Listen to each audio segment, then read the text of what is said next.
Good morning. It's Sunday, September 17th. I read an article the other day, actually yesterday, and the article's title was "Why Are Democrats Losing Ground Among Non-White Voters?" And there were 5 theories, which I would like to discuss with you, because I'm not so sure that these theories are valid, and I'm not so sure that the Democrats are losing ground among non-white voters, in a sense, the way this article was pointing. So I know this is a country of many colors. Right now, the U.S. is about 60% white, and I'm sure that will change over the next couple of decades. So color will become maybe more or maybe less important. So it's a problem, and it's a problem that we're all facing, and it's a problem that shouldn't even be discussed if we're a true democracy. Who cares what your color is? Green, yellow, black, white. If you're a decent person and you follow the rules of civility and you're not treated differently, you're not discriminated against for your religion or the way you walk and talk or the way you sleep or whatever it is, there's no reason for any kind of discrimination.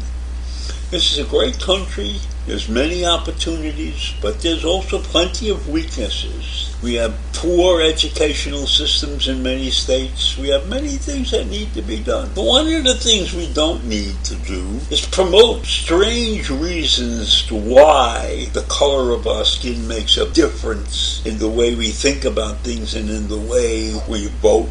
Color of our skin should not be a problem for anybody. But that's not the way it is. We have a history that goes back to the days of slavery and before that. So let's look at these 5 questions and see what the strange answers are. Number 1, why is President Biden struggling among all voters nowadays, regardless of race? And apparently the reason is because he's old. In addition to that, we have inflation that's continuing, but it's not moving that fast, and the economy has been, in their minds, on the verge of recession. Plus we have the abortion issue, which they're not satisfied with, since they believe that more people should be allowed that women should be allowed the choice. And so that number, which was in the 70 percentiles, is now down in the 60 percentiles. So Biden is getting accused for not doing enough to keep abortion on the books, also in their mind. And many Hispanic voters, about 7% of them, have swung to the right.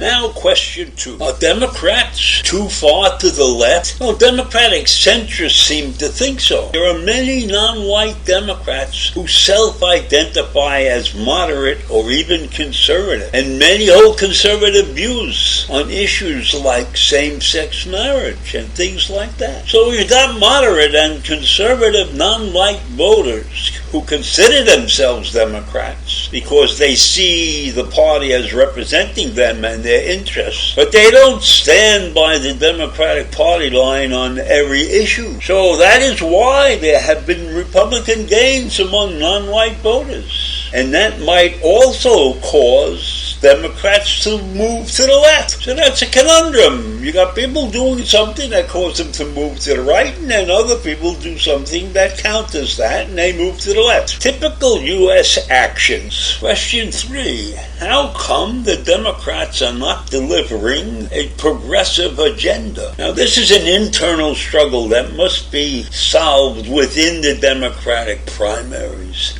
because you've got progressive candidates offering fundamental and revolutionary change, while liberal, establishment-backed candidates offer moderate, relative moderation, bipartisanship, and a return to normalcy. It's a conflict of interests. And that is why Democrats cannot deliver a progressive agenda.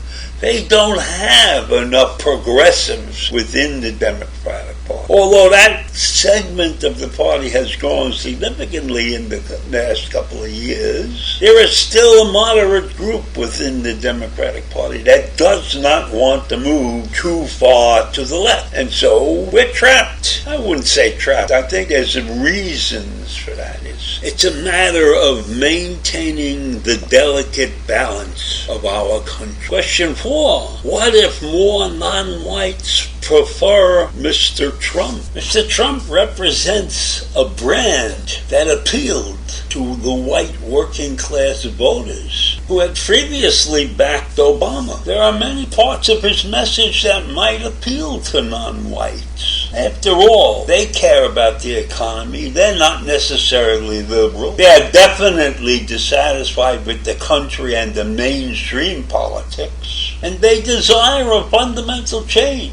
These are people that have been down for a long time, and this is an opportunity to take control, perhaps. So Mr. Trump's idea of what we'll call populist economics and anti-establishment outside of politics is probably a very good match for the non-white population, or a portion of the non-white. Trump definitely struck a note with these people. And while many of us think that all of these red states are primarily white, that may not be as much of the case as you imagine. Question 5. How does a new generation of non-white feel about the situation? Let's face it, many things change over the years. Many black voters still continue to back Mr. Biden and the Democrats by wide margins, according to the Times Siena polling. But the new generation of younger non-white voters probably see it different. At the very least, almost all of Mr. Biden's losses come among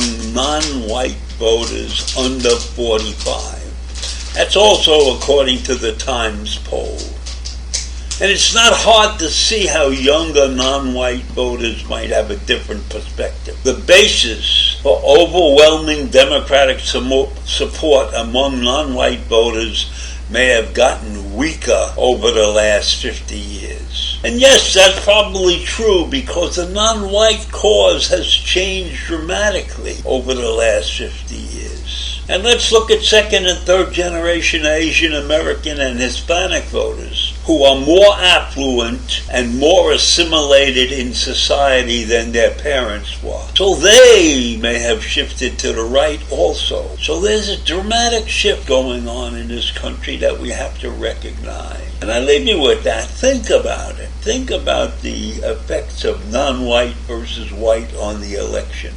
It's an effect that really shouldn't be considered, and it probably will lead many to some discriminatory vision. But that's the United States. We're a free country, and people are allowed to think what they want to think. So I'll leave you with that this morning. Have a great day. Bye.